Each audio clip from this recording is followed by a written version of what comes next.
Women's Month is very personal. We are all here because someone gave birth to us. Who are we without abafazi? To begin, they say wathinta abafazi wathinta imbokodo. I think it's a good reminder of all the women in my life, all the sacrifices that I've witnessed. Actually, I was saying to my friend the other day, the pillars of society. I think it's also important for everyone in general to have the time to remember that, because I feel like sometimes we can neglect all the hard work.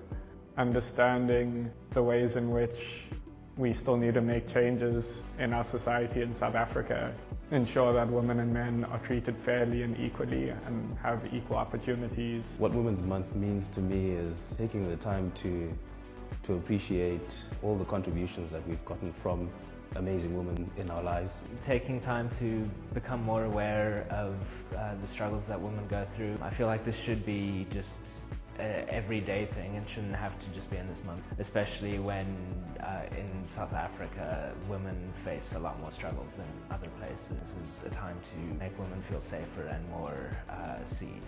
Singabantu abangotata really need to take care of women. Babalekile, without them we are nothing. They play a big role kulizwe lethu abantu abangomama, and silapha is because of them. They play a very, very huge role and quite an important role in our lives. And they're the structure, actually. They're the glue to everything. They just keep us intact, I guess. So we should really take our time to appreciate the women that are in our lives.